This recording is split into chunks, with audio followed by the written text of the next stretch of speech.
Olá, boa noite. Então, nós estamos iniciando mais um evento da SBDRS, Regional Rio Grande do Sul. Eu sou Tassiana Dalforno Dini, presidente dessa regional, e hoje nós estamos muito felizes em proporcionar esse evento, porque nós sabemos que realmente pode fazer a diferença nos nossos consultórios.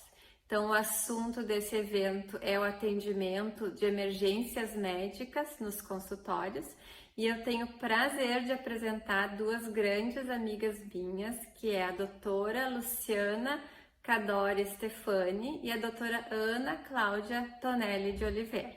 Eu vou então ler o currículo delas para vocês aqui e realmente elas vão fazer a diferença. Então, a doutora Luciana é professora na área de anestesia do Departamento de Cirurgia da URGS, tem doutorado em Ciências Médicas também nessa universidade, atua como professora da graduação da Faculdade de Medicina da URGS, com foco em atividades no laboratório de simulação do Clínicas, é preceptora da área de medicina perioperatória e também coordena um grupo de pesquisa na área de risco de paciente cirúrgico e desfechos perioperatórios. Ela é professora permanente do programa de pós-graduação em medicina, ciências médicas da URGS.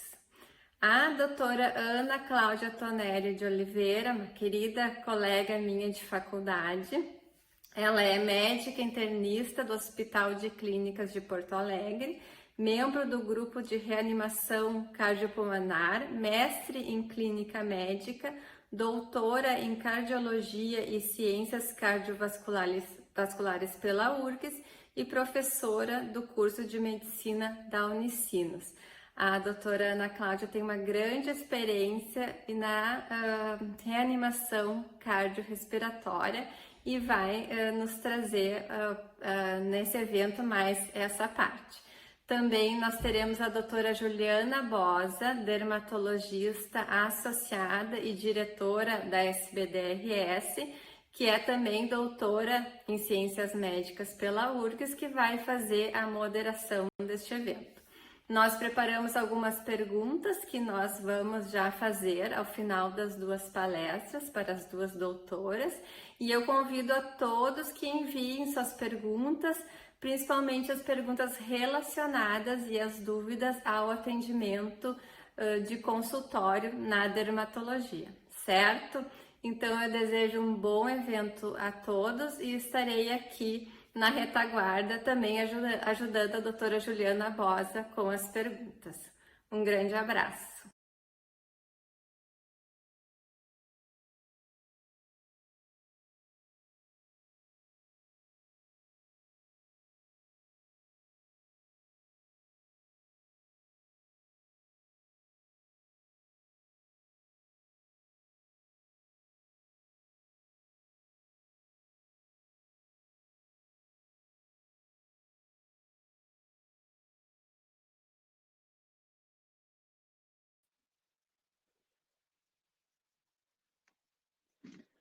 Boa noite a todos. É um prazer estar aqui conversando com vocês nesse evento da Sociedade Gaúcha, né? O capítulo gaúcho da Sociedade de Dermato. Muito obrigada pelo convite. Agradeço muito a doutora Tassiana pelo convite. E é um tema bastante interessante.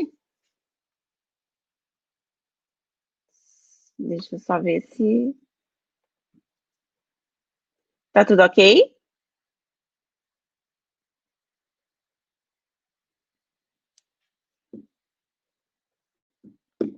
Tá, ok, gente. Então, continuando aqui, muito obrigada, então, novamente. É um tema bastante interessante. Eu acho que o atendimento de urgência em consultórios, ele deve ser sempre pensado, né? Afinal, mesmo vocês estando numa área bastante específica, que é a dermatologia, que usualmente não atende urgências, nós estamos aí sujeitos a ter que fazer esse atendimento. Então, o que pode acontecer num consultório, né? Na verdade, pode acontecer vários tipos de urgências em consultório. É não desejável, mas eventualmente a gente pode se deparar com alguma situação como essa. Por exemplo, um paciente pode convulsionar numa consulta. Então, você pode estar simplesmente atendendo uma paciente ou prestes a atender um paciente, e o paciente ter alguma complicação, por exemplo, de uma comorbidade prévia que o paciente já tem.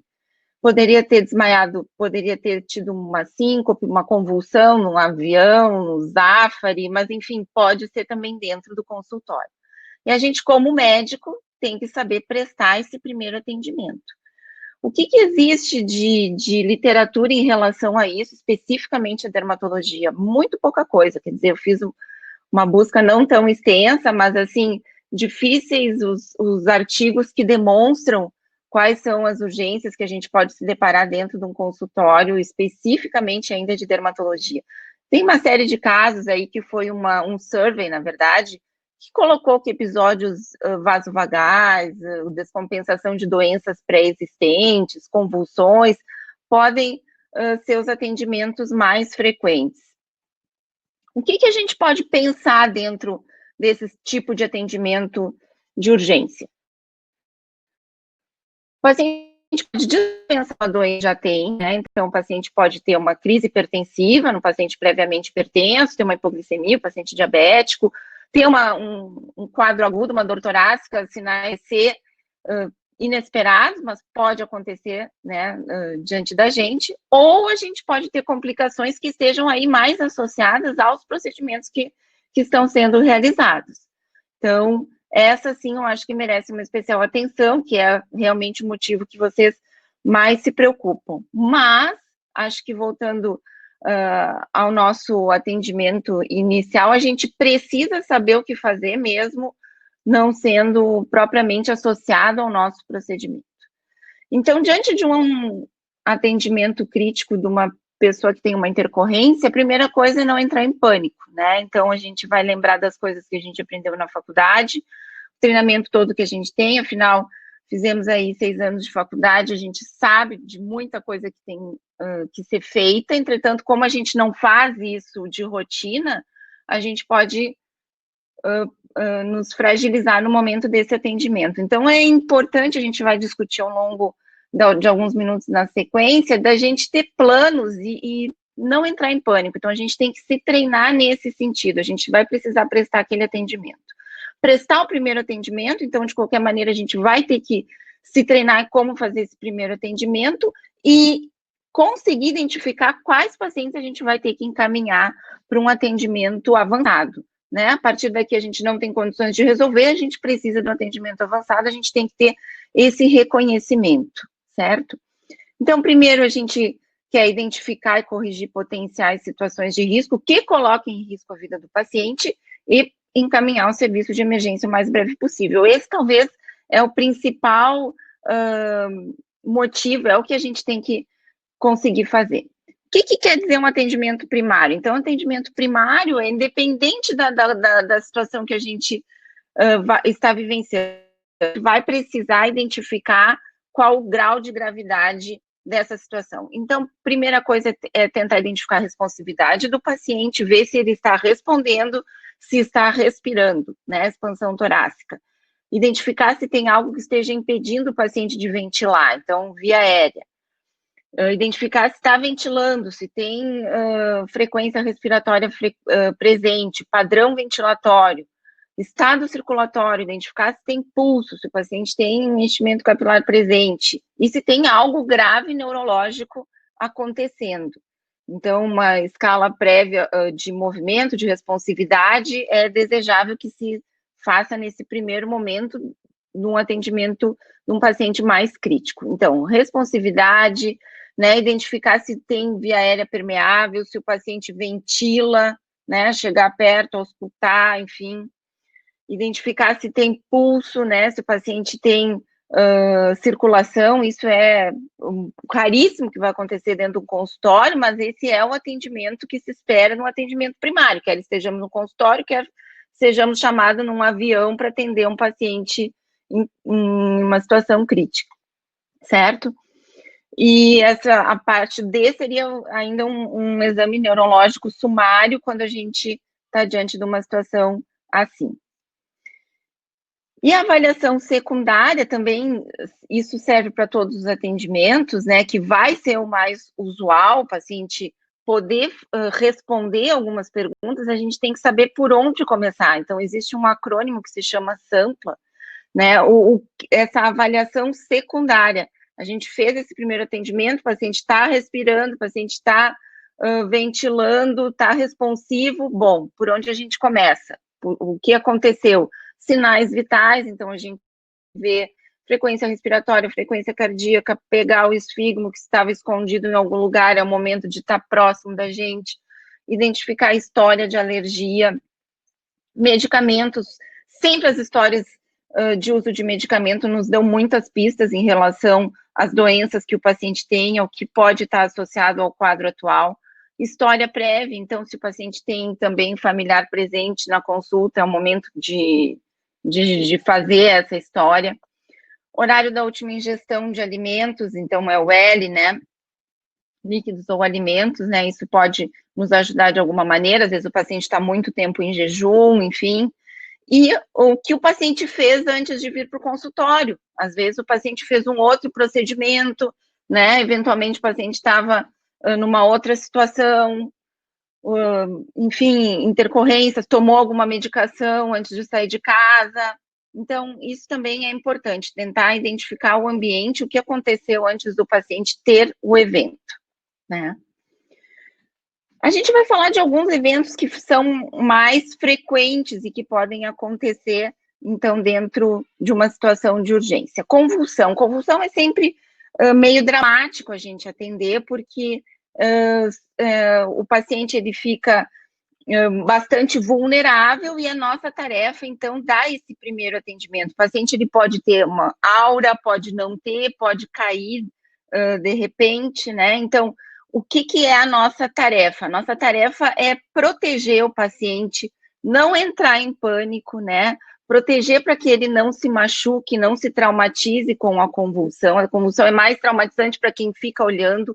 A gente não deve tentar conter o paciente, né? A gente deve mais proteger, observar se está pérvia, via aérea, tentar colocar o paciente numa posição de proteção no chão, né? Então, se o paciente está sentado, a gente deve colocar o paciente no chão, deve pedir ajuda e tentar providenciar essa proteção, sem contenção. A convulsão vai parar. Dificilmente o paciente vai ter uma convulsão mais do que 5 minutos ou vai estar num estado de mal convulsivo. Quem convulsiona normalmente já tem doenças prévias e já passou por isso antes. Mas o que a gente vai fazer depois da convulsão? A gente vai ter que fazer aquele atendimento primário, que é na anamnese secundária, se a gente conseguir fazer com o paciente, e deve se preocupar quando? Quando o paciente nunca convulsionou na vida e convulsiona ali no consultório, e se ele não se recupera dentro de 5, 10 minutos, a recuperação demora para acontecer. E se isso não é usual para o paciente, a gente vai ter que chamar um atendimento de urgência, então encaminhar esse paciente para uma avaliação mais profunda. Quem a gente vai chamar, depois a gente pode discutir, isso já estava dentro da previsão das perguntas, mas 192 é o número do SAMU, então se você não tem nenhuma outra, se a sua área não é protegida com outro tipo de atendimento, é o SAMU que vai ter que ser chamado. E os atendimentos, eles vão gerar muito em torno disso, saber quando que a gente vai encaminhar, o que é de mais grave que a gente está atendendo. A crise hipertensiva, por exemplo, a crise hipertensiva é uma situação que, na maioria das vezes, ela não vai ser considerada uma emergência, vai ser considerada uma urgência. O que é uma emergência hipertensiva? Uma pressão acima de 180 por 110, onde a gente tem sinais de comprometimento em órgão-alvo grave. Então, é um paciente que tem cefaleia intensa, que pode ter alterações de descolamento de retina, que pode ter dor torácica. Então, o paciente tem uma lesão grave aguda em órgão-alvo associada a uma crise hipertensiva. Aqui a gente está diante de uma emergência. Esse paciente, ele precisa ser encaminhado. A gente não pode ficar tentando baixar a pressão dele e mandar o paciente para casa sem dar um encaminhamento, porque o paciente pode realmente estar tendo algo mais grave, né? Quando não tem nenhum dano em órgão-alvo, nenhum sintoma que seja de maior preocupação, a gente pode ficar com o paciente, fazer um atendimento inicial, até administrando a medicação que o paciente tenha, ou a gente pode ter uma medicação, por exemplo, tipo captopril dentro do consultório, medir a pressão novamente e pode fazer o encaminhamento com mais tranquilidade desse paciente. Mas aí a gente passou por aquela anamnese inicial e tentou identificar se ele está tendo algumas das complicações mais graves.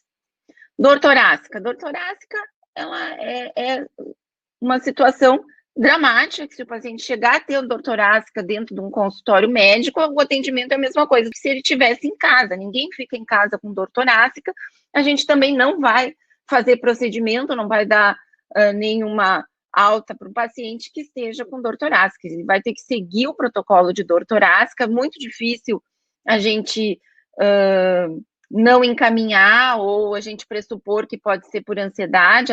Na dúvida, a gente sempre vai encaminhar um paciente, e a dor torácica hoje, ela segue o caminho, né, de fazer angioplastia primária, se consegue, se tem indicação, precocemente, se tempo falando. Então, o máximo que a gente pode fazer com o paciente com dor torácica, se a gente está no consultório, o máximo não. O que a gente deveria fazer era ter aspirina no consultório, né, e dar o encaminhamento mais breve possível. Só um momento.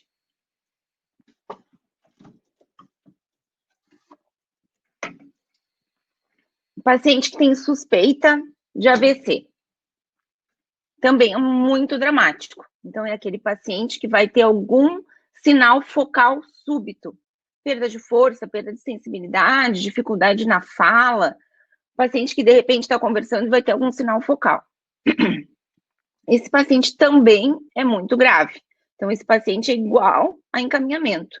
Não existe a possibilidade da gente mandar para casa um paciente que tem uma situação dessas e a gente faz esse primeiro atendimento. Hipoglicemia, também uma outra situação que pode acontecer no nosso consultório. Aí a gente vai ter que ter um alto grau de suspeição. O paciente que tem alguma alteração pode ter uma síncope, visão turva, ter uma certa confusão mental, né? A gente, para ter esse diagnóstico, vai ter que ter o equipamento que faz a glicemia capilar, né? E o que a gente vai fazer nesse cenário? Né? O ideal é a gente vai fazer sempre aquela avaliação primária, avaliação secundária. A hipoglicemia não é um diagnóstico tão fácil, especialmente se a gente não tem aí como medir a glicemia capilar, mas se a gente chega a essa conclusão, o ideal, se a gente tivesse, era o glucagon intramuscular, é o tratamento mais rápido, digamos assim, se a gente tiver um acesso venoso, glicose hipertônica.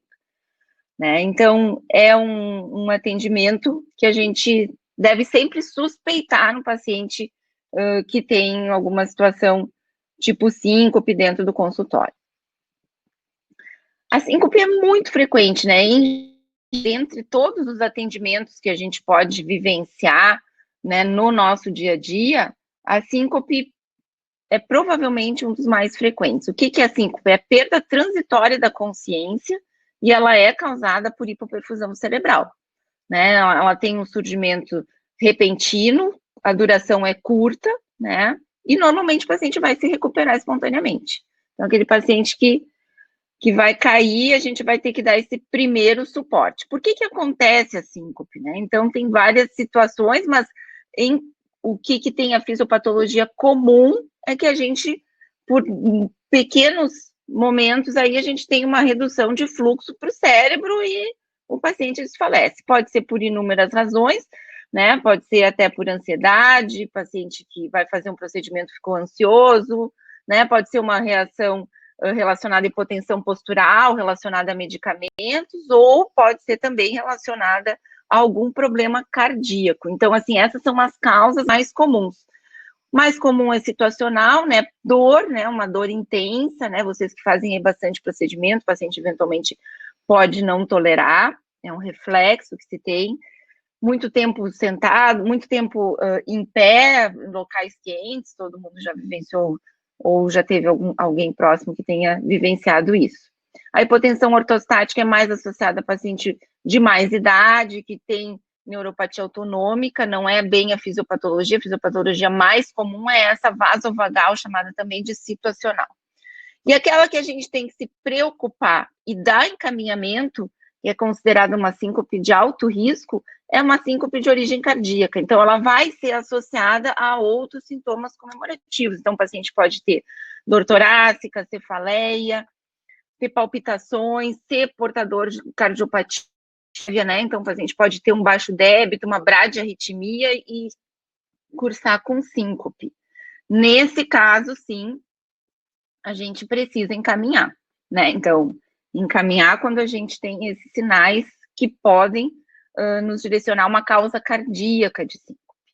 Em geral, isso não acontece. Então, o que a gente faz? A gente vai tentar aumentar o débito, né? Perfundir rapidamente o cérebro. Normalmente, esse retorno é espontâneo, dura apenas muito pouco tempo, mas a gente, se possível, deita o paciente, né? Em geral, é necessário que o paciente fique bem acomodado, levar os membros inferiores ajuda, e fazer a avaliação aquela primária, né? Checar a respiração, checar pulso, né? Afrouxar as roupas, pode se lateralizar o rosto, né? Eventualmente isso protege, o paciente pode vomitar, enfim, tem que ter um certo cuidado em relação a essa questão de prevenção de aspiração na via aérea.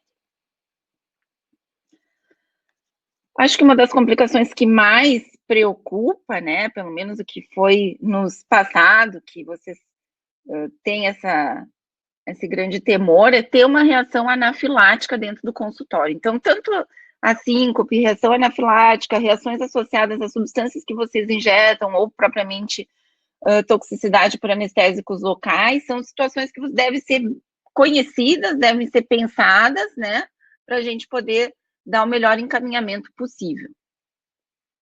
A anafilaxia, então, é uma situação muito rara, né, mas potencialmente fatal, né, então ela vai estar associada a uma reação imunológica IgE mediada, né, então a anafilaxia, para a gente dizer que houve uma reação anafilática imunomediada, o paciente já tem exposto previamente ao insulto agressor e normalmente é uma segunda exposição que desencadeia a reação anafilática propriamente dito, então com a degranulação de mastócitos, liberação de inúmeros mediadores, e esses mediadores produzem uma série de reações no organismo, né? Então diferentes sistemas são afetados, nem todos são afetados concomitantemente, às vezes o diagnóstico não é tão fácil, né?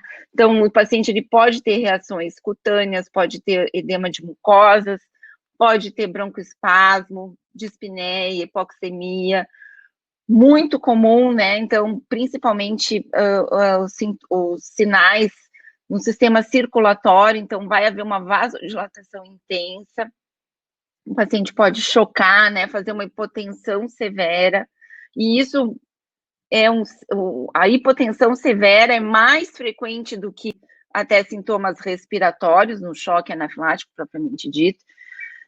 Pode ter só sintomas gastrointestinais, pode ter sintomas neurológicos, confusão, pode ter síncope, sensação de morte iminente. Então, são vários sinais e sintomas que podem acontecer numa reação alérgica grave. O que é importante é a gente ter o alto grau de suspeição. Se fez alguma intervenção, se injetou algo e pode estar associado a isso, e o paciente começa a ter sintomas, é interessante que se tenha, então, esse plano de atendimento. O que desencadeia a anafilaxia, propriamente dito? Qualquer coisa. Então, assim, a gente tem desde alimentos, medicamentos, picadas de inseto, látex é bastante visto, principalmente em centro cirúrgico, em pacientes que fazem procedimentos repetidos, né? Então, consultório pode até ser uma possibilidade, luvas, por exemplo, paciente que é alérgico a látex, ele tem de luvas, aquelas que tem talco, né? Dentro da dermatologia, o que se encontrou? Case reports, então, assim, não existem muitas cortes que nos fale mais precisamente o que acontece, o que pode acontecer. Bastante raro, né, pelo que se achou, acho que depois a gente pode até comentar, Juliana, tá? Vocês podem fazer mais perguntas e comentar sobre as suas experiências, mas em geral são reações bastante raras. Então, algumas coisas em relação às substâncias que se usa para preenchimento, toxina botulínica, esse report aqui de reação alérgica, mas era uma reação que foi restrita a angioedema, sem choque propriamente dito, né? Então, os casos realmente são bastante esporádicos, mas existem, porque qualquer substância pode dar. O que se faz diante de um quadro, então, de uma suspeita de reação anafilática ou uma reação alérgica grave?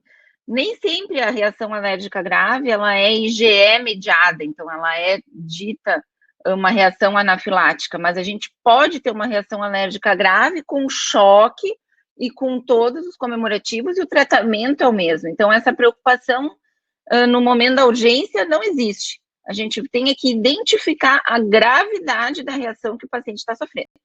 Então, início agudo de sintomas graves, né, que comprometem via aérea, respiração ou circulação, é suspeita de reação anafilática. Então, aqui a gente divide graus, né, quanto maior o grau, então, o grau 1 eu tenho apenas sinais cutâneos, né, com ou sem angedema. O grau 2 eu já posso ter comprometimento, tenho taquicardia, posso ter sibilância, né, uma hiperreatividade brônquica. E o grau 3 aí a gente já tem uma hipotensão severa, choque, posso ter arritmias, e grau 4 é parada. Então, não é uma progressão, a progressão não ocorre sempre, na maioria das vezes o paciente vai ter alguma reação mais leve, mas o choque anafilático propriamente dito é quando a gente se encontra aqui no grau 3, quando o paciente tem um comprometimento hemodinâmico severo.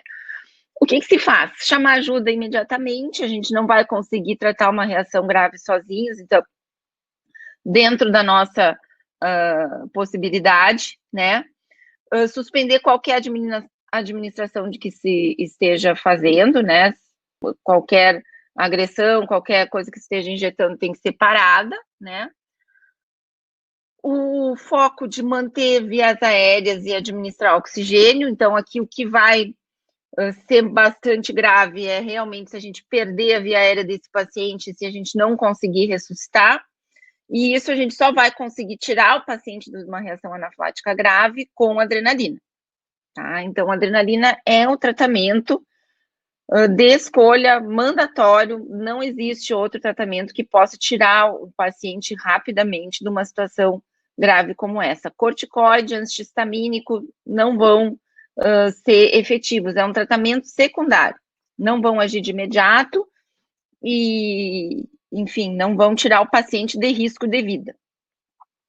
Por que se usa adrenalina? Adrenalina a gente usa porque ela tem tudo a ver com a fisiopatologia da doença. Então, o que eu tenho numa reação alérgica grave? Eu tenho um insulto que provoca uma vasodilatação, aumento de permeabilidade, edema, broxição e um status inflamatório intenso, né? Uma degranulação intensa de mediadores inflamatórios. A adrenalina age em todas essas áreas, então ela vai fazer vasoconstrição e vai aumentar a força de contração miocárdica, então ela vai agir em receptores alfa e receptores beta, vai diminuir edema de mucosas, vai fazer broncodilatação, e ainda ela vai diminuir a liberação de mediadores. Então, ela previne que o quadro piore e trata. Então, assim, não existe outro tratamento. O que se faz? Quanto se usa, né? Então, o paciente provavelmente no consultório vai estar sem acesso, o acesso intramuscular é o mais rápido, num adulto, é 0,3 a 0,5 miligramas intramuscular, num vasto lateral da coxa. Não existe no Brasil fácil de encontrar, só quem importa, essas canetas que são auto-injetáveis, se chama EpiPen, tem isso no exterior, para aqueles pacientes que são suscetíveis e que já têm história, tem a dosagem correta para fazer. O que nós temos ampola de adrenalina, seringa, agulha, tem que aspirar e fazer intramuscular. Educar o paciente, evidente, isso para longo prazo, né? Sempre que o paciente sofre uma reação grave, esse paciente ele tem que ser tratado como um paciente que pode potencialmente sofrer outras crises, né? Então, ele tem que ter um CARD, e nós, então, por que eu estou falando isso? Porque se você atende um paciente que tem uma reação grave, é nossa obrigação identificar esse doente, dar um encaminhamento e que esse paciente tenha que seja protegido para crises subsequentes, tá?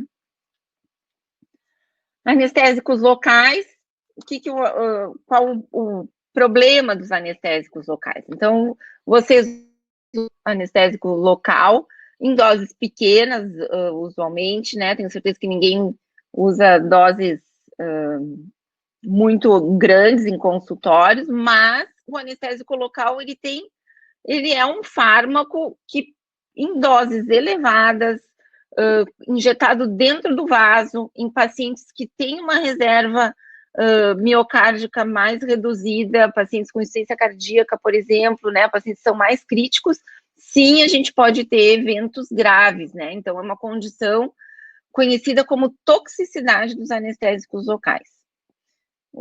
Reação alérgica anestésico local é muito raro. Então, assim, eu sou anestesista, assim, nunca vi dentro de uma situação de anestesia a alergia propriamente ao anestésico local. É muito raro isso. Então, a maior preocupação mesmo é a toxicidade relacionada aos efeitos que o anestésico local provoca, devido ao seu mecanismo de ação, né, em órgãos-alvo. Então, quais são os efeitos que o anestésico local mais pode acontecer? Claro, isso tudo relacionado à dose, né?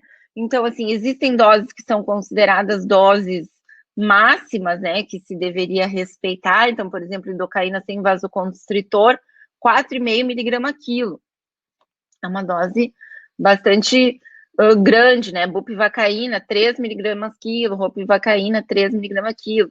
Então, em geral, vocês devem usar a lidocaína, respeitar essas doses de administração, né? Sabendo que a absorção sistêmica, né? Então, assim, vocês usam como anestesia infiltrativa. Tem uma absorção sistêmica, mas a maior absorção que se pode ter, considerando os sítios, né, de injeção do fármaco, a subcutânea é a menor absorção sistêmica que se tem.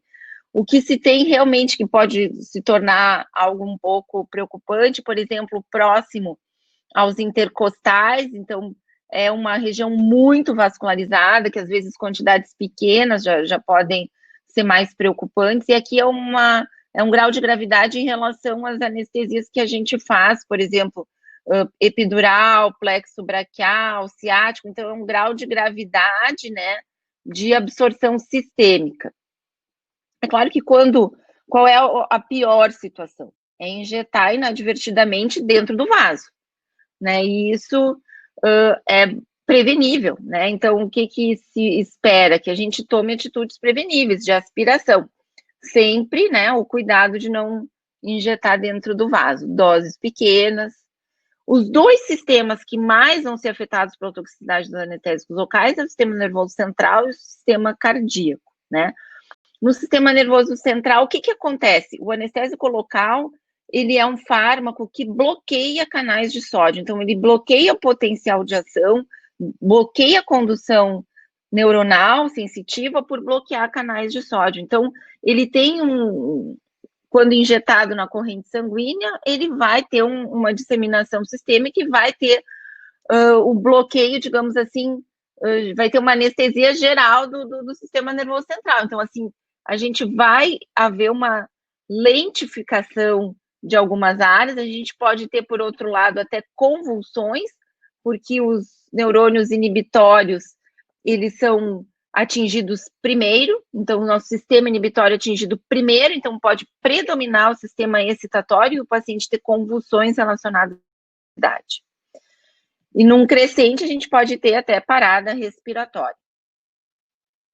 Então, a convulsão, na verdade, ela é um dos sintomas mais comuns, né, numa injeção inadvertida de doses maiores em pacientes mais críticos. A toxicidade cardíaca também ocorre, então é outro sistema que a gente se preocupa muito, né? Porque a gente pode ter, pelo seu mecanismo de ação de bloquear canal de sódio, a gente pode ter arritmias, né? Bloqueio de canal de sódio no miocárdio, então essa é uma situação bastante grave, então aí a gente pode ter vários tipos de arritmias e até parada cardíaca. Isso acontece muito mais frequente, o anestésico que mais cardiotóxico é a bupivacaína, muito mais do que a lidocaína. A lidocaína, ela tem um tropismo mais pelo sistema nervoso central, e a bupivacaína, a complicação dela mais é cardíaca. O que se preconiza? Usar sempre a menor dose que a gente conseguir, né, para fazer as nossas anestesias infiltrativas, infiltrar lentamente, aspirar antes de injetar, manter o contato com o paciente, identificar se está tendo qualquer sinal de absorção sistêmica, então paciente que começa com um gosto metálico, com um zumbido, alteração de sensório, é sinal, digamos assim, de injeção inadvertida.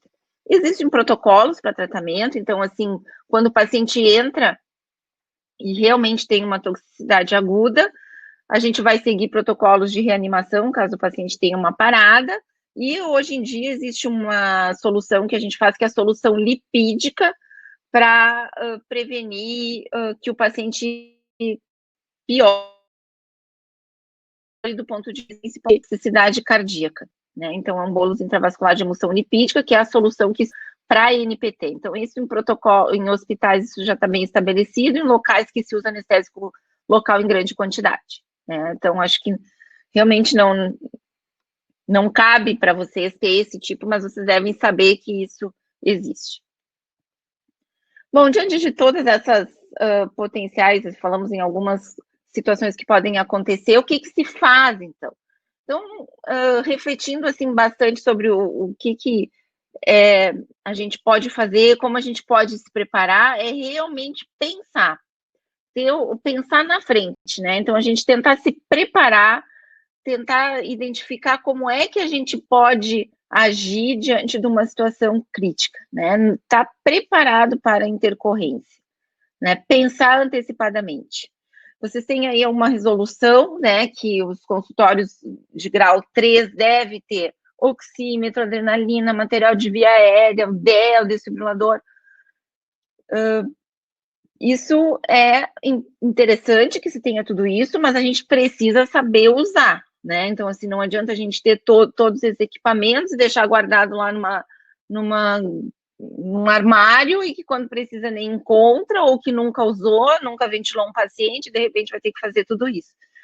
Então, acho que essa recomendação de ter todos esses equipamentos de ressuscitação e de resgate dentro de um consultório tem que ser acompanhadas de um treinamento para utilizar tudo isso, né? Como é que a gente se treina, como é que a gente se prepara para a urgência?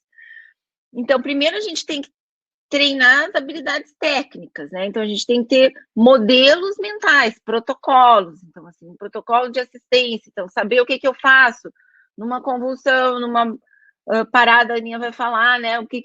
Como é que eu faço esse primeiro? A gente tem que saber. Então, tem que estudar, tem que ter um treinamento para isso, né? Aprimorar habilidades não técnicas, talvez tão importante quanto saber o que fazer exatamente numa situação de urgência, é a gente saber aplicar esses conhecimentos. Então, assim, isso a gente tem trabalhado muito na faculdade em relação a isso, a gente tem tentado desenvolver junto com os alunos também, né? Existem habilidades que a gente considera não técnica, né? Não technical skills, né? Tipo, consciência da situação, né? A gente vai atender um paciente que está em convulsão, a gente tem que ter consciência que ele não pode se traumatizar, que eu tenho que chamar ajuda, eu tenho que tomar várias medidas ao mesmo tempo. Então, eu tenho que trabalhar em equipe, ter liderança, saber tomar tomadas de decisão, vários fatores influenciam tomadas de decisão, vários vieses cognitivos que a gente vai ter quando vai atender um paciente, tentar saber reconhecer esse tipo de influência nas nossas decisões. Então, isso também é passível de treinamento, né? Então, esses treinamentos de habilidades técnicas e não técnicas, né? Dificilmente a gente consegue fazer que não num ambiente simulado, porque a gente precisa pensar em como atender, então o ideal é realmente a gente ter ambientes que nos permitam, de maneira segura, fazer esse treinamento dessas habilidades técnicas e não técnicas e discutir, enfim. A nossa sociedade tem alguns eventos, coloquei aqui, por exemplo, que também vocês podem pensar nisso, se essa é uma preocupação grande da sociedade de vocês, né? Eventos, nós temos, por exemplo, nesse nosso, eventos críticos em anestesia, fizemos um workshop, porque nós também temos vários eventos e nem todo mundo é capacitado para atender os eventos mais críticos que acontecem. Então, também é de se pensar dentro de sociedade que a gente pode trabalhar isso para ter um melhor desfecho como equipe. Então, diante disso, a gente tem que ter um plano de ação, né? Então, a gente viu aqui várias situações, mas claro que o objetivo não é a gente esgotar o que se faz em cada situação, é só a gente pensar junto, né? O que é importante é a gente ter, então, esse plano, né? Então, a gente pensar, se acontecer no meu consultório, o que eu devo fazer? A minha secretária, eu só e uma secretária, essa minha secretária, essa minha assistente, sabe o que fazer, ela é preparada, se eu precisar da minha maleta de materiais, onde que está, né? O que eu vou fazer, como é que eu faço esse primeiro atendimento, né? Não entrar em pânico, se treinar para isso, né? Considerar ter um ensaio, né? Com a equipe que trabalha com vocês dentro. Olha, se acontecer tal coisa, para onde vamos, o que fazemos? Considerar fortemente ter uma área protegida, né? Então, ter um serviço de ambulância que você possa imediatamente contactar e chamar, passar o caso. Então, a comunicação efetiva talvez seja uma das habilidades mais importantes, né? Então, vocês vão estar responsáveis por fazer um atendimento, mas esse atendimento, se realmente for grave e precisar ser encaminhado, você tem que saber como fazer essa comunicação, né? Porque conforme você comunica, talvez nem mandem um médico na ambulância. Então, essa comunicação tem que ser feita a nível de consciência, né? Status de ventilação, circulatório, isso tem que ser passado, e normalmente um médico tem que passar, coloca no viva voz o telefone. Então, isso é importante para que o encaminhamento seja dado corretamente, né? E aí, agora passo a palavra para a Ana, que vai falar mais, então, sobre parada no consultório, e daí depois a gente fica aberto para responder as dúvidas de vocês. Obrigada.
Gente, desculpa. Eu achei que iam abrir, que a Ana ia abrir o microfone, esqueci que era eu que tinha que abrir. Vou começar de novo, tá? Só um pouquinho. Então, eu sou a Ana Tonelli, eu sou a médica internista e estou envolvida com atendimento de parada cardiorrespiratória desde sempre, né? A Tássia é minha grande amiga e desde a faculdade ela sabe que eu estou envolvida com isso. Eu fui instrutora de ACLS durante um bom tempo e agora eu faço parte do grupo de parada do Hospital de Clínicas. Então, eu nunca deixei de atender e nem de trabalhar com esse tema, muito menos de ajudar nos treinamentos, né? Então, eu sou muito apaixonada por esse tema. Eu vou falar um pouquinho, combinei com a Lu, em relação a falar um pouquinho sobre a resolução do CFM, a resolução de número 2056 de 2013, que regula, né, o que um consultório do grupo 3, como é o consultório da dermatologia, deve ter de equipamentos, né, no consultório, e que tipo de medicamentos também tem que estar disponíveis. Essa resolução é uma resolução que é de 2013 e que teve uma atualização nas regras de fiscalização apenas em 2017, mas é a resolução do nosso Conselho Federal que está em vigência até hoje, né? E ali o que diz, assim, eu destaquei um pouquinho, né, além do oxigênio que está descrito ali, que tem que ter desfibrilador, medicamentos para atendimento de parada e para tratamento de anafilaxia, né? Mas depois a gente pode discutir um pouquinho melhor na hora das perguntas ali. Mas basicamente são essas esse traz um pouco de desconforto, eu imagino, assim, pensar que a gente escolheu, vocês escolheram fazer dermatologia, alguns porque provavelmente não atender urgência, nem fazer plantão, nem estar envolvido com paciente grave, e, teoricamente, o paciente que vai para o consultório do dermatologista, tirando as doenças dermatológicas que se associam a doenças sistêmicas, em geral, são pacientes que gozam de uma boa saúde, né? Então, é muito raro que a gente possa ter esse tipo de evento. Quando a gente vê uma resolução dessa, assim, pode parecer que dá um desânimo, né, de ter que atender tudo isso, especialmente quem está iniciando a carreira, assim. Mas eu vou tentar fazer uma defesa, assim, em relação a isso, na linha do que a Lu falou, né? É muito ruim a gente entrar em pânico numa situação de urgência e depois olhar para trás e saber que tinha toda uma resolução, algo que pudesse ajudar naquela hora, né? Então, embora seja raro, é raro, mas pode acontecer. Então, a gente sabe, né, então, falando na questão dessa raridade, tem uma revisão é uma revisão de 2015, foi a última revisão que eu achei, assim, que tinha alguma, em relação às drogas, né, reações a drogas, e é aquilo mesmo que a Lu já colocou ali, é bastante raro, né, uma taxa de evento fatal ou de situações graves com o uso de qualquer tipo de medicamento, assim, em consultório, de 0,49%. Então, assim, é uma coisa extremamente rara, que também deixa a gente, então, pensando assim, poxa, se é tão raro acontecer por causa das coisas que eu estou fazendo no consultório, será que não é um exagero ter essas coisas ali, né? Então, vamos refletir um pouquinho. Eu posso pensar que, bom, eu não gostaria que essa senhora tivesse estado no meu consultório, né? A manchete foi essa, uma idosa de 70 anos morre ao aplicar Botox, provavelmente não tem nada que ver com o Botox, talvez seja relacionado às comorbidades que ela tem, e teve o azar de ter um evento, né, fatal no consultório do dermatologista. Então, é uma coisa que dá um pouco de medo na gente, assim, quando a gente pensa que isso pode acontecer, porque mais pessoas idosas estão chegando, né, vivendo muito mais anos, e elas estão vivendo bem e com as suas comorbidades, né, então, eventualmente, em algum momento, algum evento vai acontecer. Mas eu convido vocês, assim, a pensar um pouquinho que a gente pode não usar o medo como motivador, mas pensar nessas resoluções e olhar também para o nosso lado, assim, né? Então, assim, nós somos médicos, né? Temos uma formação, todos vocês certamente fizeram pelo menos um ano de residência de medicina interna, até fazer a dermatologia, e eu vou trazer o um exemplo aqui desde a década de 70, né, do Dr. Colby Copas, que treinaram, né, mais de 100 mil cidadãos na cidade de Seattle, e lá era um local que, se tiver que ter uma parada cardíaca, lá é o local, porque as pessoas vão ser bem reanimadas. Isso desde a década de 70 é assim. Então, quando a Lu fala que a gente tem que ter uma área treinada, ela não vai treinar só para ajudar vocês, né? Ela vai treinar para... Isso é um conhecimento para a vida. Os escoteiros sabem fazer isso, né? Então, não é possível que a gente não possa manter a calma e seguir o passo a passo, né? E fazer um atendimento de parada decente. Então, eu proponho que a gente olhe para essa resolução como um cinto de utilidades, né? E que a gente saiba usar esse cinto de utilidades de uma maneira tranquila e bem capacitada, bem treinada.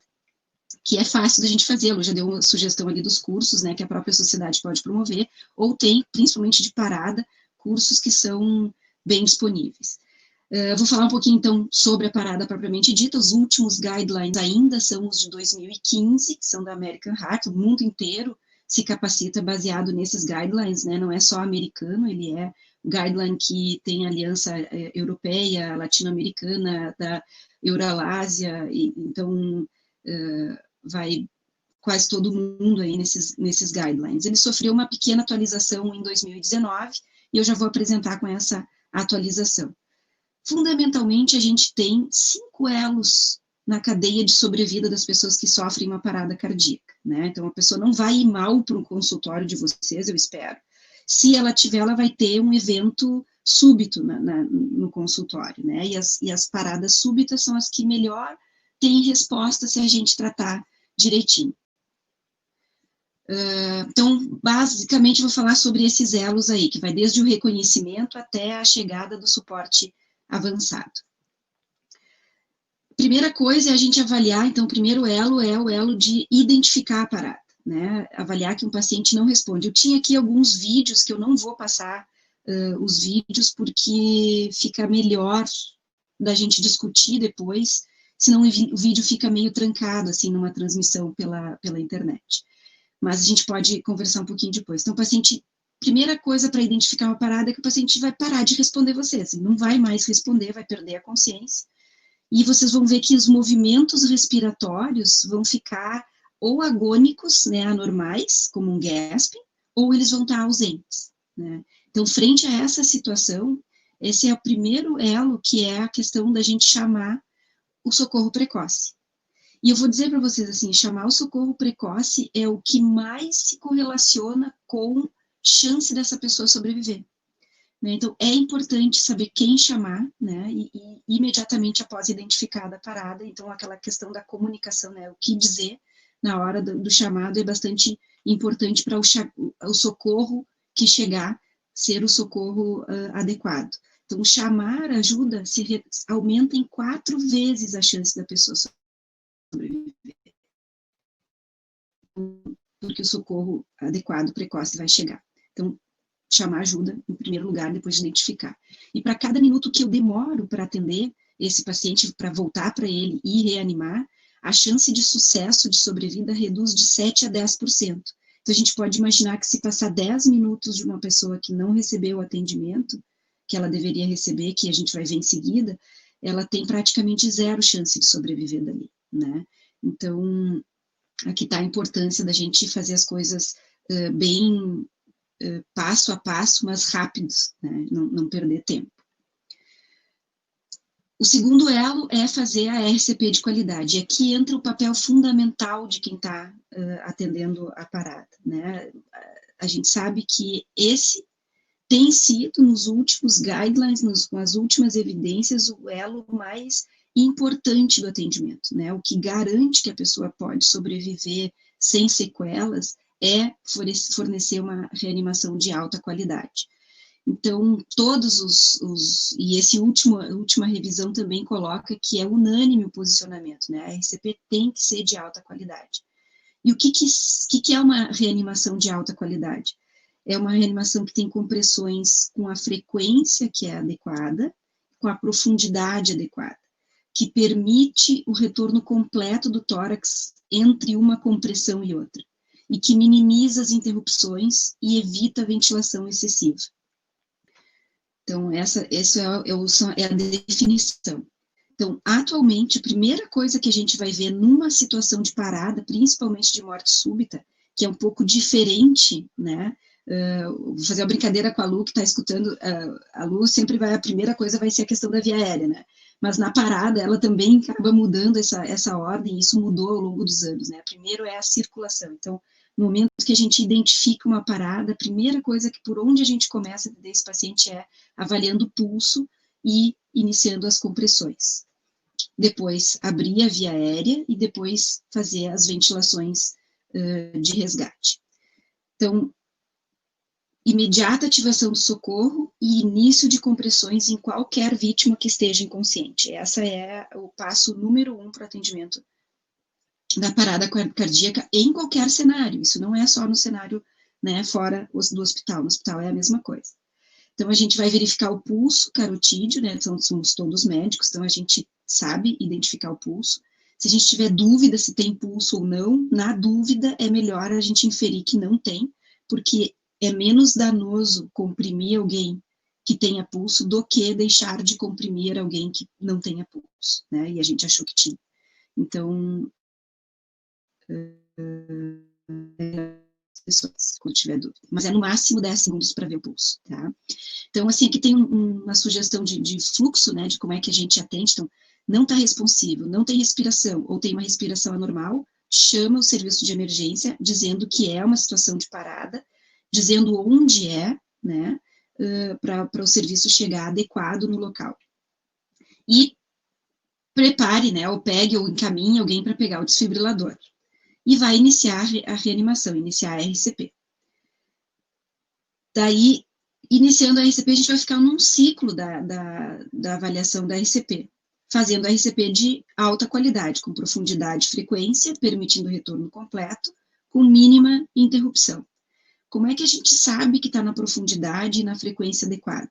Então, a gente vai usar os braços bem estendidos, com as mãos entrelaçadas no centro do tórax do paciente, promovendo uma depressão de aproximadamente 5 centímetros do tórax, com uma frequência entre 100 e 120 minutos. Tem várias formas da gente fazer isso. Tem aplicativos no celular que a gente pode botar aqueles metrônomos, né, que medem a frequência, e a gente faz pelo tic-tac do metrônomo. Tem músicas que são sugeridas, né, então tem a do Bee Gees, que é o Staying Alive, que é o mantra clássico da American Heart, mas tem várias músicas que têm o ritmo de entre 100 e 120 compressões por minuto. Isso é bem importante, assim, porque menos de 100 não atinge a pressão que tem que atingir na raiz da aorta, que é a que vai encher as coronárias e que vai fazer o paciente, vai fazer retomar a circulação espontânea, o ROSC. E mais do que 120 é a mesma coisa. Então, a gente tem que manter essa frequência entre 100 e 120. Permitir o retorno completo, então a gente não pode apoiar, a gente vai ficar com os braços estendidos, fazendo um ângulo reto, né, a nossa coluna, o quadril com o nosso tronco e com as mãos, tudo em ângulo reto. Então a gente tem que estar, se o paciente está muito alto, a gente tem que subir no estrado, se o paciente está muito baixo, a gente tem que garantir que a gente fique numa posição de ângulo reto dos nossos braços com o tronco, nosso tronco com o quadril. E a gente vai ter que fazer uma compressão e não ficar apoiado em cima do tórax, né? A gente tem que desapoiar para que o retorno completo do tórax aconteça, porque é essa compressão e descompressão completa que faz essa diferença de pressão na raiz da aorta, que vai garantir o enchimento das coronárias e que, por sua vez, vai trazer a circulação de volta. Então, isso é um mecanismo já bem conhecido. E o que a gente vai fazer? Sobretudo, assim, a gente só vai interromper quando chegar o socorro mais avançado, né? Ou quando chegar o desfibrilador, que a gente vai ter que colocar as fases. Então, identificou a parada, chamou ajuda, volta, a gente vai ficar fazendo as compressões e as ventilações e só interrompendo quando chegar algum outro passo que entra, né, nessa cadeia de sobrevida. Então, manter as compressões e interrompendo estritamente quando necessário. Não preciso nem dizer para vocês, né, que isso está tudo diferente no COVID, mas eu espero que vocês, pacientes com sintomas respiratórios, nem entrem no consultório de vocês, né, então, nesse momento. Então, acho que não vale a pena ficar falando das mudanças do COVID para vocês aqui. Vamos fazer como é o basal. Então, depois de 30 compressões, se o desfibrilador ainda não chegou, a gente vai proceder à abertura das vias aéreas e ventilar 2 vezes. Aqui ela está usando um dispositivo chamado de máscara, né, com um filtro. Vocês vão ter, porque está na lista lá, uma unidade que chama bolsa válvula máscara ligada ao oxigênio, né? E a gente vai, isso teoricamente, para fazer bem adequadamente, precisaria de 2 pessoas, pelo menos, para fazer essa ventilação. Na hora da parada, a gente vai ter que, provavelmente, é o médico que fica na cabeceira, porque vai ter que ficar dando as ordens, e o auxiliar vai ficar nas compressões. Com 2 pessoas, a gente consegue manter bem uma pessoa, né, na reanimação básica, até chegar o desfibrilador e o atendimento avançado. Então, a gente fica nesse ciclo. 30 compressões, numa frequência, então, de 100 a 120, para 2 ventilações, que não são grandes expansões pulmonares, né, menos de um segundo, por 2 minutos. Como é que eu vou saber que é 2 minutos? Ou eu vou ter um relógio que alguém vai estar controlando, né, o auxiliar pode estar controlando o tempo, ou a gente vai contar 5 ciclos, que dá mais ou menos 2 minutos. Então, 30 compressões, 2 ventilações formam um ciclo. São 5 ciclos, vai dar mais ou menos 2 minutos. A cada 2 minutos eu vou reavaliar o paciente, reavaliar se ele não voltou a ventilar, se voltou o pulso em primeiro lugar e se voltou a ventilar ou se recobrou a consciência. Depois, então, a gente vai ficar nisso até chegar ao desfibrilador. Quando chegar o desfibrilador, a gente vai, então, pegar o desfibrilador, ligar o desfibrilador, colocar as pás, né, se for o desfibrilador esse externo automático que a gente tem para os consultórios, a gente vai colocar, então, as pás no tórax do paciente, né, numa parte na paraesternal superior e depois no ápice cardíaco, e no automático, ele vai identificar o ritmo e vai dizer se o choque está indicado ou não. Se o choque estiver indicado, a gente vai administrar o choque, enquanto ele carrega a energia para dar o choque, a gente vai seguir as compressões. Depois que ele carregar, a gente vai apertar e vai dar o choque no paciente, se o choque está indicado. Então, liga o desfibrilador, coloca as pás, espera a análise, enquanto carrega, retoma as compressões, administra o choque e retoma as compressões imediatamente. A gente não vai ver depois do choque se o paciente está com pulso, a gente vai deu o choque, volta para as compressões. E aqui está o principal estudo, o estudo antigo de 2005 que mostrou, né, de todos os pacientes atendidos antes, na era pré-desfibrilação e depois desfibrilação, o que acontece com a sobrevida, né? Então, a diferença que faz ter a desfibrilação precoce. E aí a gente vai passar para a parte avançada do atendimento da parada, que é a parte do uso das drogas e do manejo da via aérea. Vocês viram que eu até agora não falei sobre intubação, né? A gente pode atender uma parada súbita, às vezes, completamente, sem ter que intubar o paciente, se a gente consegue ventilar adequadamente com a unidade bolsa válvula máscara. Então, nas novas diretrizes, aqui caía fora, tinha uma dinâmica nos meus slides, agora com o PDF não cai mais, mas a atropina, ela saiu fora, ela não está mais no protocolo de atendimento da parada. Basicamente, o que a gente tem são antiarrítmicos, que é a amiodarona, a lidocaína, e a adrenalina, que é um vasopressor. Então, o vasopressor de escolha, vocês já viram que a adrenalina ou epinefrina, como a Lu mostrou, ele vai ter que fazer parte do arsenal de vocês, porque é uma droga salvadora da vida, ela cabe em todos os casos de parada, né? Então, revisando agora o protocolo conforme vocês estão atendendo, imaginando que vocês tenham, sei lá, 2 pessoas no consultório, pior cenário, né? Parada cardíaca, chama ajuda, o SAMU é a principal ajuda, é a equipe que é mais treinada para atendimento de parada, né? As pessoas são concursadas, são capacitadas para o atendimento de parada, os médicos que atendem no SAMU são médicos geralmente bastante experientes, né? Não quer dizer que outros serviços de urgência móvel não possam ter atendimento adequado, mas a gente sabe que o SAMU é o que tem realmente a maior experiência nesses casos extremamente graves. Então, inicia RCP, fornece oxigênio, né, nas ventilações que tiver que dar na bolsa válvula máscara e instala o monitor, instala o desfibrilador, se tiver que desfibrilar, desfibrila. E aí a gente vai fazer as compressões, avaliar o ritmo quando chegar o desfibrilador, abrir via aérea, ventilar e buscar daí na parte agora avançada um acesso venoso. Então a gente vai precisar de um terceiro elemento, para fazer o acesso venoso. É difícil que 2 pessoas consigam fazer o atendimento sem interromper uma das partes, e nenhuma das partes pode ser interrompida. Então, se for só 2 pessoas, vai ter que ser o atendimento básico até chegar ao socorro avançado. Se não for 2, se vocês tiverem mais pessoas para ajudar, então daí sim, pega o acesso venoso e a gente vai passar para as drogas daí. Iniciou a RCP, chegou a desfibrilador, analisa, chocou, volta a RCP, passa mais 2 minutos e o próximo passo é analisar o ritmo de novo. Continua o ritmo chocável, faz o choque, troca de função, quem estava comprimindo passa a usar, ficar na ventilação, e quem estava na ventilação vai para a compressão, se tiver só em 2 pessoas, e aí pode já está no segundo choque, pode fazer adrenalina 1 miligrama EV em bolos, em geral, seguida de um flush de soro fisiológico, levantando o braço que está com a veia pega, né? E segue na reanimação, então faz as compressões por mais 2 minutos, né, compressões 30/2, porque a gente não está com a via aérea definitiva pega ainda. Passaram-se mais 2 minutos, a gente vai avaliar o ritmo, se o ritmo continuar chocável, a gente vai dar um terceiro choque. No desfibrilador externo automático, quando a gente dá o primeiro choque, fica sozinho contando o tempo, e ele mesmo vai dizendo quando é que está na hora de avaliar o ritmo de novo, né? Então essa é uma vantagem de ter um desfibrilador externo automático.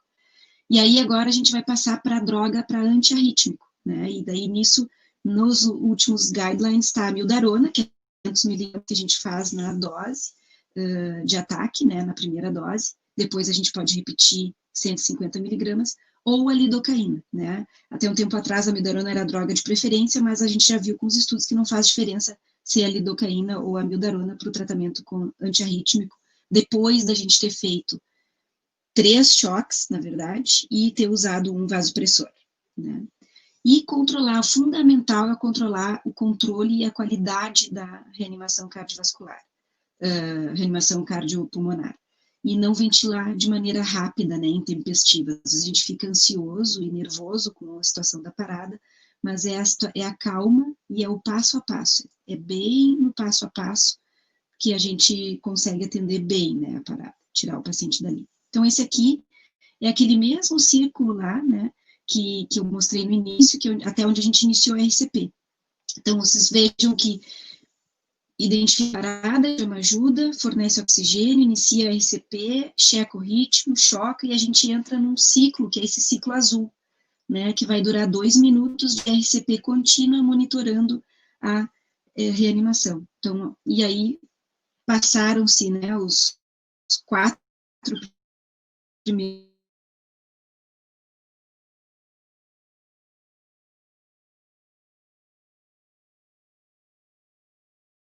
algumas coisas que mudaram, inclusive, nesses últimos guidelines.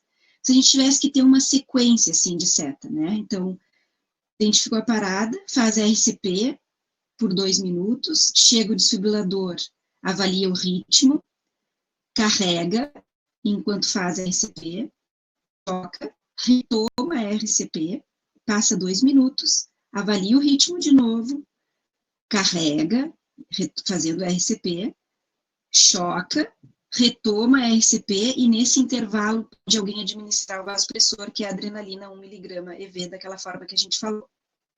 Passaram-se 2 minutos, avalia o ritmo de novo, choca de novo, se tiver indicado, e retoma a RCP e faz o antiarrítmico, né? Então, essa é a sequência, assim, de atendimento bem tranquila ali, de botar. Importante a gente trocar a função a cada 2 minutos, porque cai o rendimento da massagem, quem está ali, por mais motivada, por mais forte que seja aquela pessoa, de 2 minutos é comprovado que cai o rendimento, então é bem importante trocar quem está nas compressões. Depois disso, né, que chega o avançado e que chega o socorro, a gente tem os cuidados pós-parada, que daí isso é feito basicamente, né, no hospital, com exames, com o destino do paciente, se tem que ir para angioplastia, se tem que fazer cuidado de hipotermia, enfim, aí a questão não, foge já do consultório.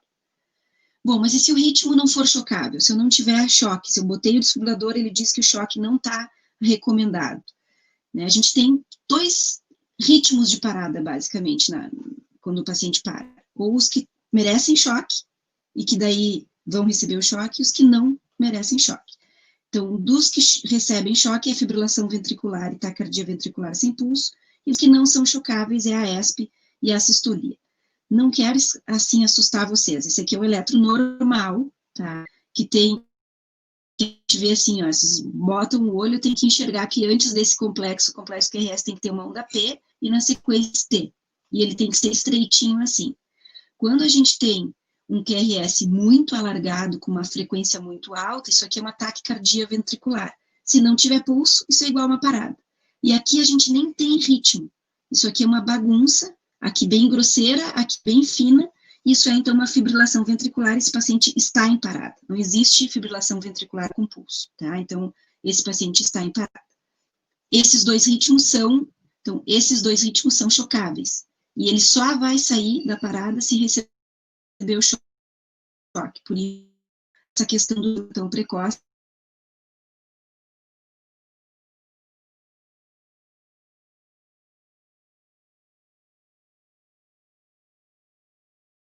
Linha reta pode ser uma sistolia, a gente tem que checar se o cabo está correto, se o ganho está adequado, né, se a derivação está direito.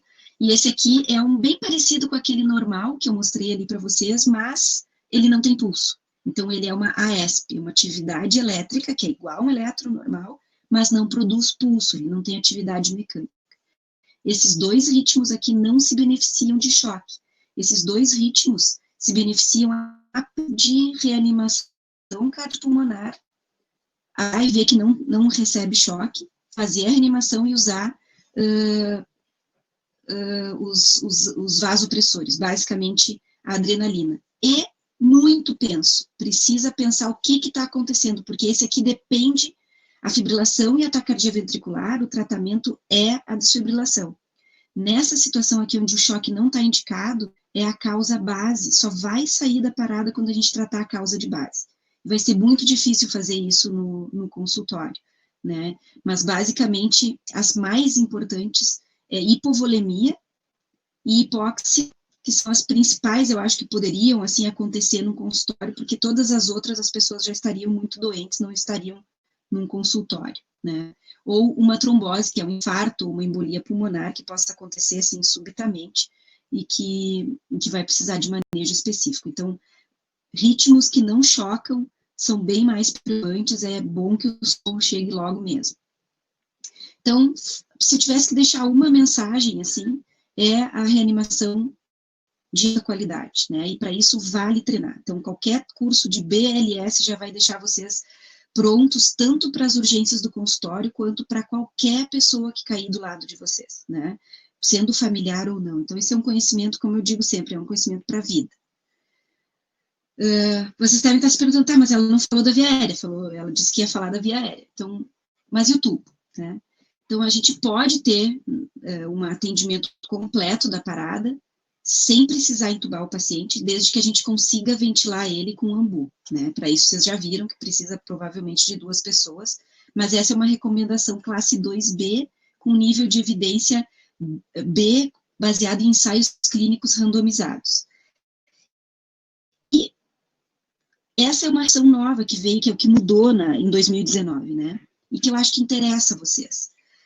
Para adultos, com parada cardiorrespiratória, fora do ambiente hospitalar, ou seja, consultório, em cenário que tem baixa taxa de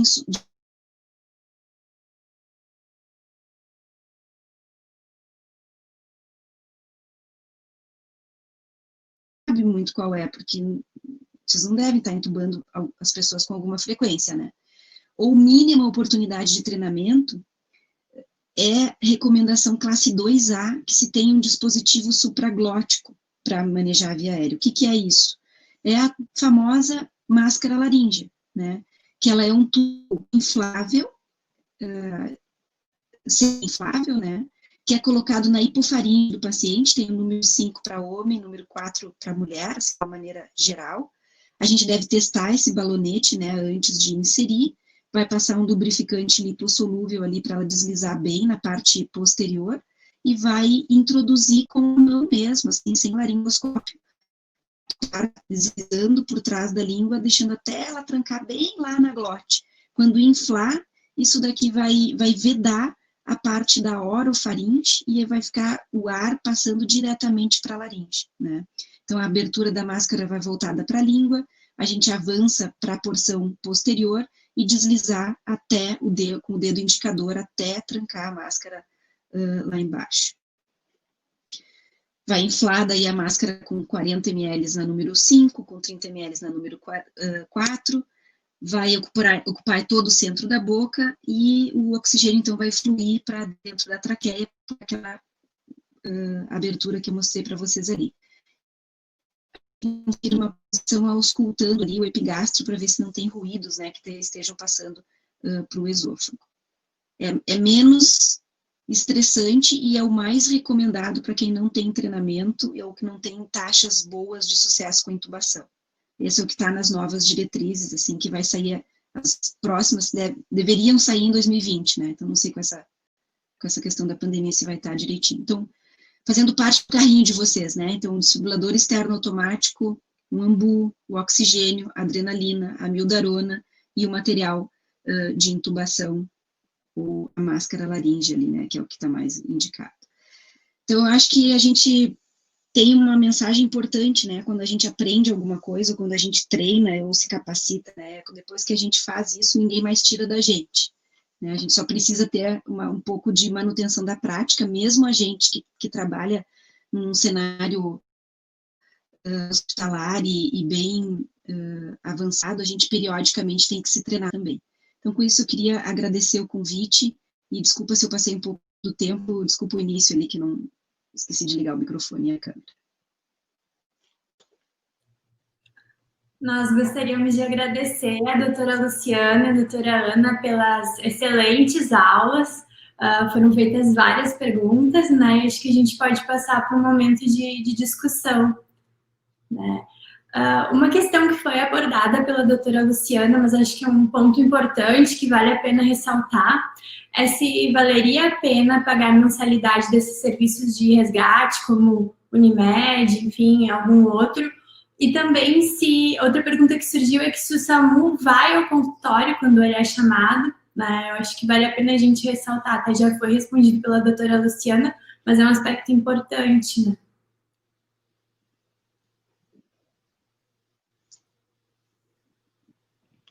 Oi. Estão ouvindo? Sim. Sim, perfeito. Tá, beleza. Acho bem importante essa questão, porque isso faz parte, então, do planejamento, né? Como é que eu me planejo para atender uma urgência no consultório? Sim, a gente tem que saber para quem chamar. Então, assim, o SAMU é o nosso serviço público, né? Ele vai atender qualquer chamado, né? Então, isso eu não tenho muita experiência com ambulância. Ontem até conversei com uma colega que já trabalhou nos dois locais, tanto no SAMU e no SOS Unimed. Então, o SAMU ele vai sempre atender, ele é o serviço do Sistema Único de Saúde. Se o paciente tem convênio, o SAMU também vai atender e vai regular para o convênio que o paciente tem. Então, ele atendeu uma parada no consultório, o paciente vai ter que ser removido, uma reação anafilática, o que for, se ele tiver convênio, eles vão regular para um hospital que tenha o convênio. Ou se não, então, não tem convênio, vai regular para o hospital SUS. A mesma coisa, por exemplo, se você tem um serviço de área protegida, tipo SOS Unimed, Ecosalvo, o que for, eles também vão, o contrato desse serviço é com a clínica, com o consultório, independente do paciente, da categoria que o paciente for atendido. Então, se é um paciente que é atendido pela SOS Unimed e ele não tem convênio, ele vai ser regulado, então, para um hospital SUS. Então, a ambulância, o atendimento todo é feito pela SOS Unimed, mas ele vai dar o encaminhamento de acordo com o convênio do paciente. O que é melhor, o que é pior, Eu acho que é independente, não posso dizer aqui o que é melhor, eu acho que as pessoas, a gente vai considerar que as pessoas estão capacitadas para fazer esse atendimento. O que é super importante é como o médico comunica esse atendimento, né? Então, assim, não se pode entrar em desespero no momento de passar essa informação.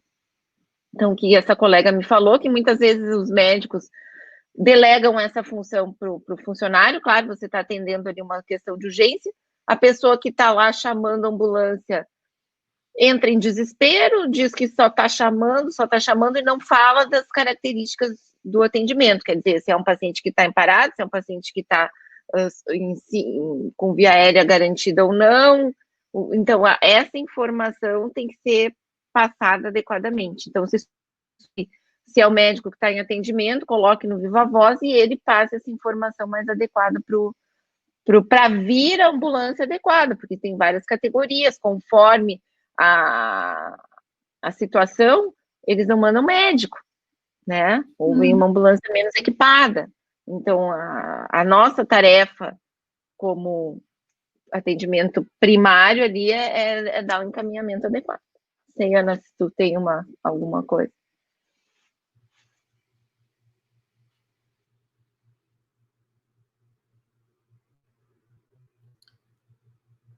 Acho que Ana está com o áudio desligado. Esqueci. Eu concordo e eu enfatizei um pouco a questão do SAMU, mas por conta do volume de atendimento que eles têm, né, e da experiência que o SAMU tem de atender isso.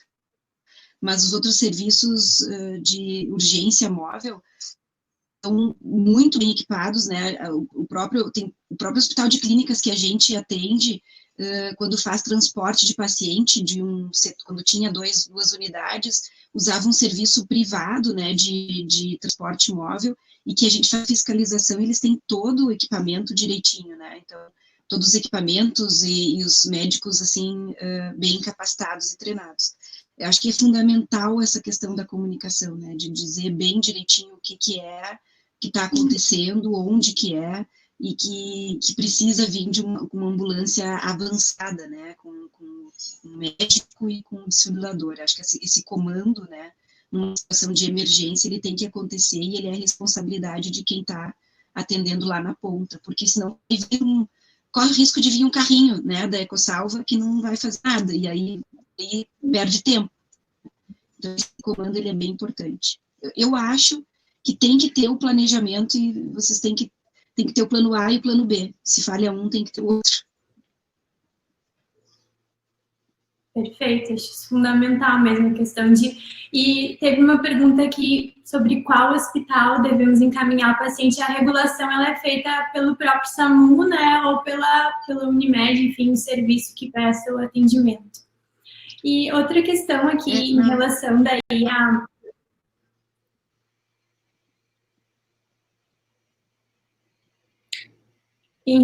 Só em relação ao hospital, é ideal que caminhe para um hospital que atenda emergência clínica, né? Então, assim, não vai encaminhar para o HPS, nem para o Cristo, por exemplo, né? Ideal que é uma intercorrência clínica que vá para um hospital clínico, digamos, né? Se você, de repente, atendeu a dor torácica, não veio ambulância, assim, se você tem que dar esse encaminhamento, né? Tem que conhecer um pouco. Quando a ambulância chega... Vocês estão me ouvindo? Em geral, quando a ambulância chega, é o próprio médico da ambulância que vai destinar, porque ele tem que fazer o contato, ele tem que pedir a vaga, né? E aí ele vai...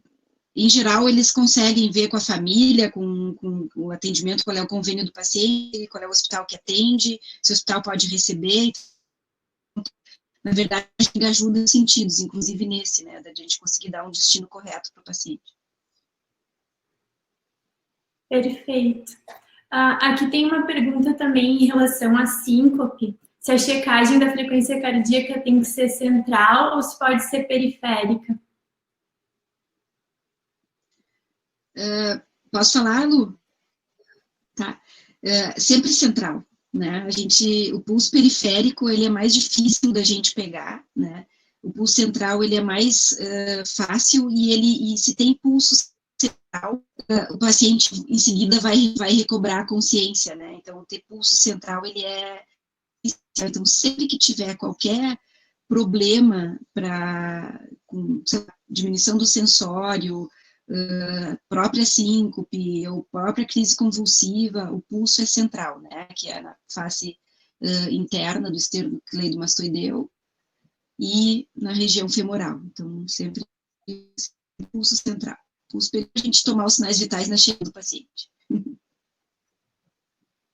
Perfeito. Nós temos umas perguntas em relação à anafilaxia. Qual a dose de adrenalina na prática? Meia ampola?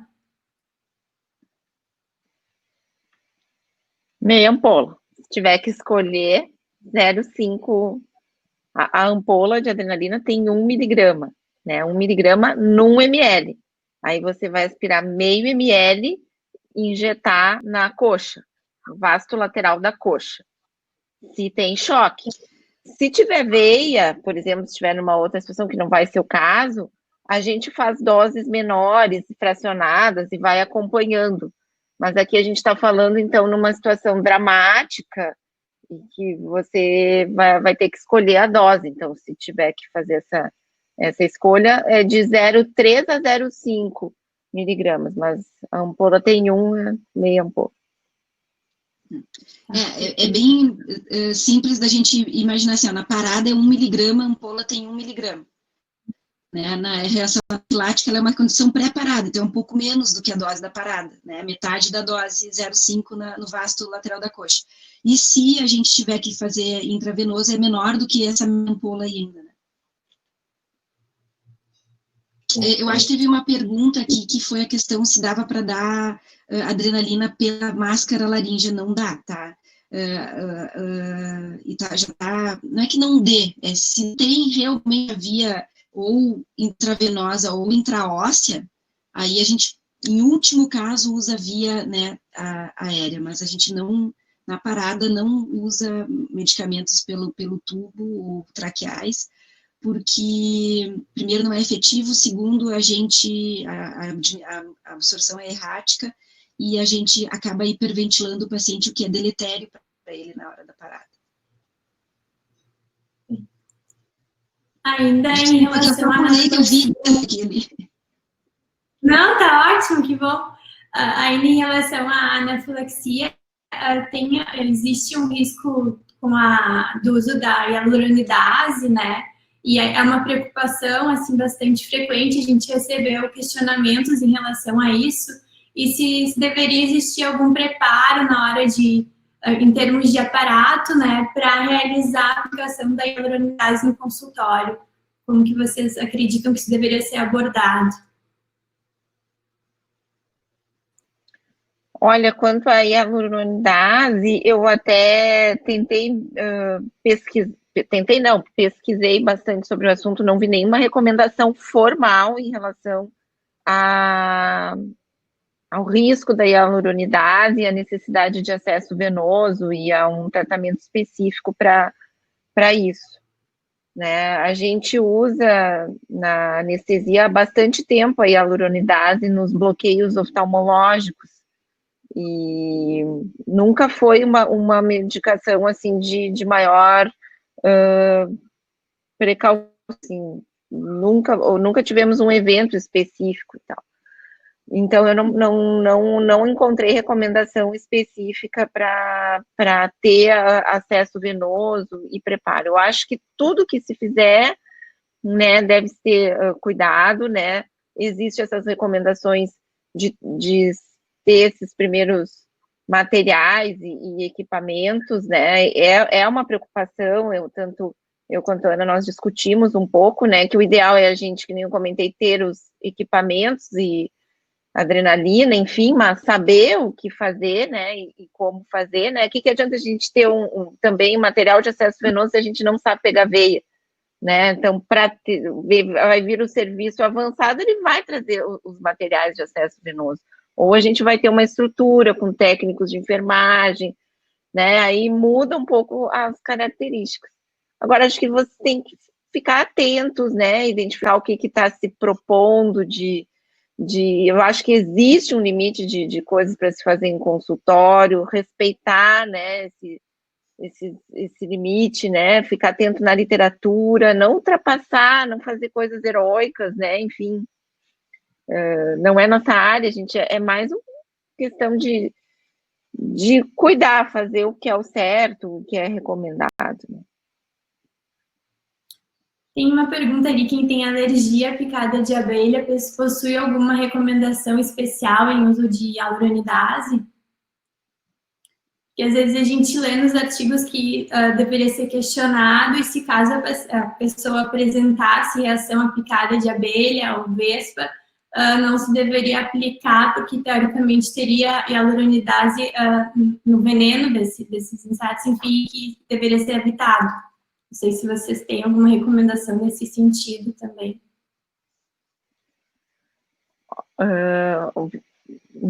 Eu não li especificamente sobre isso, né? Mas se existe essa recomendação, eu não faria na pessoa que tem uma alergia sabida de inseto, mas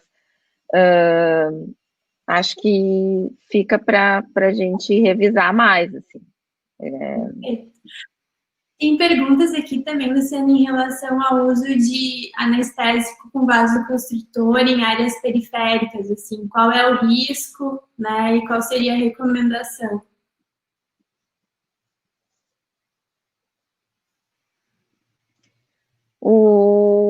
Não é recomendado, né, em circulação terminal, vasoconstritor, então, se possível, evitar, né, então, o vasoconstritor ele vai auxiliar a reduzir o sangramento, mas não é recomendado, né? Isso é uma questão mais, não é pela toxicidade em si, mas é por isquemia da área, né? Então, a toxicidade sistêmica do anestésico local, que nem eu comentei, ela vai ocorrer com grandes doses, e não é o vasoconstritor que vai interferir na toxicidade sistêmica.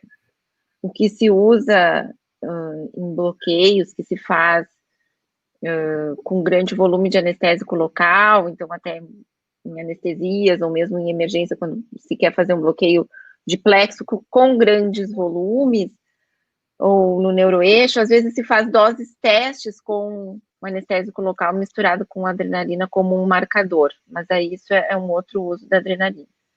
Eu ficaria com a recomendação tradicional, também não, anestésico local é um fármaco que não tem muito estudo, são fármacos antigos, né, mas acho que manter as mesmas recomendações.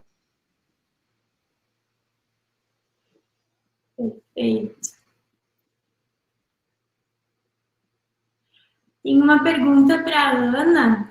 Ana, enquanto o desfibrilador está lendo o ritmo, as compressões são mantidas?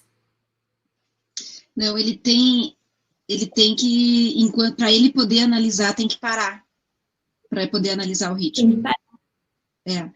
Mas eu não sei se vocês já tiveram essa experiência, assim, por isso que o curso prático é uma coisa bem importante, né?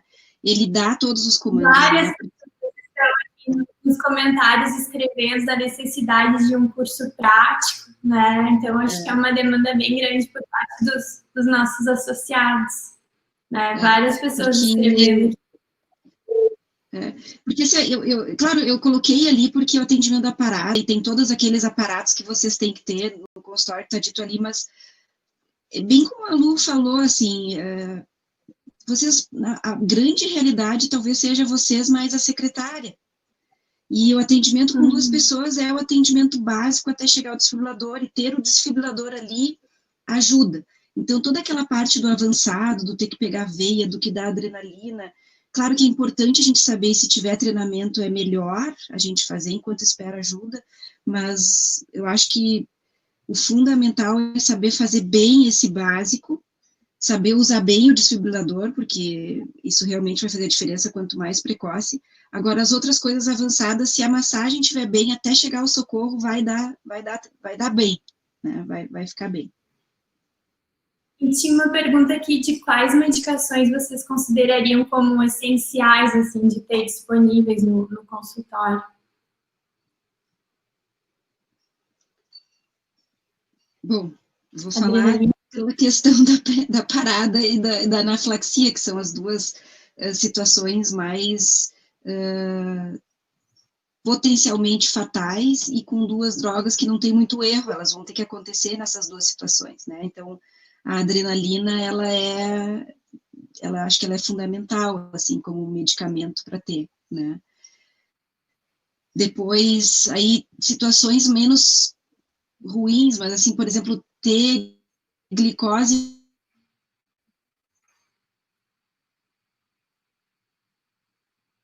Acho que travou um pouquinho aí, Ana. Quem não pode usar se não for na veia, e se não sabe pegar veia, daí não adianta, porque vai fazer necrose né, da pele, do subcutâneo, ele não dá para fazer glicose hipertônica que não seja intravenosa. Então, qualquer outra droga é meio difícil de dizer assim, ó, tem que ter, né?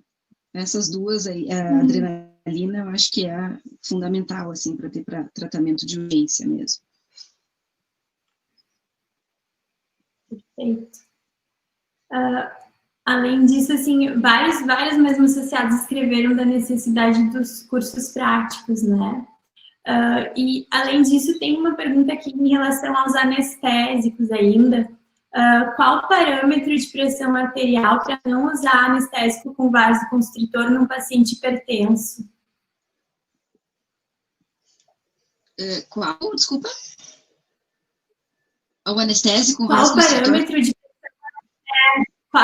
parâmetro de pressão arterial que limitaria o uso ou contraindicaria o uso num paciente que está hipertenso no consultório? Qual que a gente deveria, de repente, contraindicar o procedimento? Uma crise hipertensiva... Desculpa, Ana. Não, pode ir. A crise qual hipertensiva... parâmetro de... Uhum. Entendi. Acima de 180% é uma pressão bastante elevada, que não se deve fazer procedimentos eletivos, né? Então, assim, na minha área, né, o paciente não deve fazer uma cirurgia, mesmo que eletiva, corrigir uma hérnia, o que for, né? O paciente deve ir no seu melhor momento, né? Acima de 180% e 10 é uma pressão que a gente se preocupa com eventos pós-operatórios, enfim. Então, a gente faz realmente se é uma cirurgia que precisa ser realizada. Acho que a gente pode extrapolar para consultório, né? Não tem por que a gente fazer um procedimento num paciente que está hipertenso, que não está compensado, né? O quanto que a adrenalina vai acrescentar e vai elevar a pressão, a quantidade, até eu gostaria de saber se vocês podem me dizer quantos ml de adrenalina que se faz, de anestésico que se faz no máximo em consultório, mas para haver uma repercussão hemodinâmica, eu preciso de 15 microgramas de adrenalina. Então, se a gente faz num frasco de 20 ml de lidocaína, 1% ou 2%, tem 20 ml. A gente precisa colocar 100 microgramas de adrenalina, vai ficar 5 microgramas por ml. Eu não sei se é essa a diluição que vocês acabam usando. E aí ficaria 5 microgramas por ml. Eu tenho que injetar dentro da veia 3 ml para ter uma repercussão. Quer dizer, repercussão sistêmica com a anestesia infiltrativa é rara, quer dizer, é difícil de ter. A gente vai ter uma repercussão com anestesia infiltrativa se a gente fizer um volume muito grande, porque depende da diluição que vocês fazem. Mas para ter uma repercussão hemodinâmica, 15 microgramas dentro do vaso, e que também não necessariamente essa repercussão vai repercutir em eventos graves para o paciente, porque a dose ainda é pequena, né?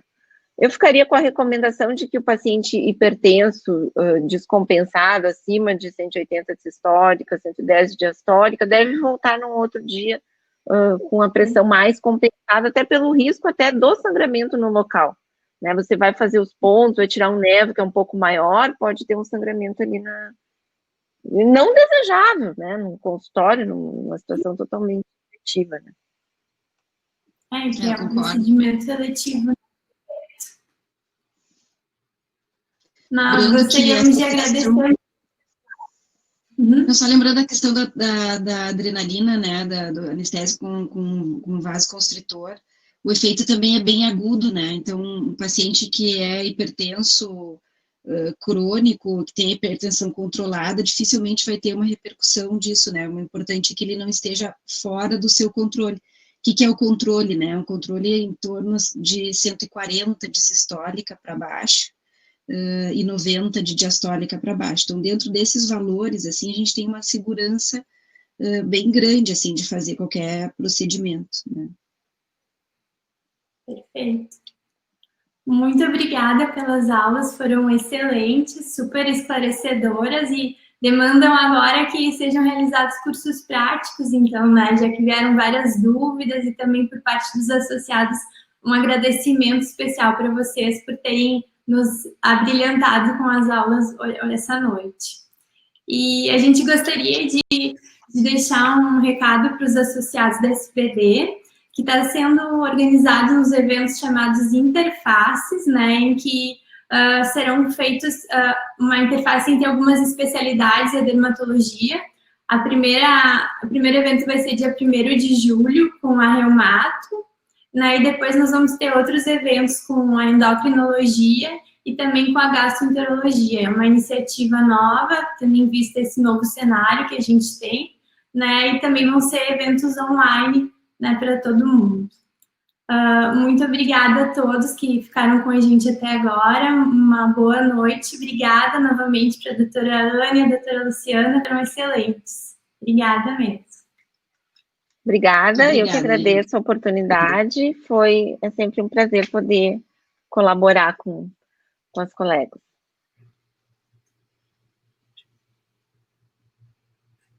Tchau, tchau. Boa noite. Boa noite.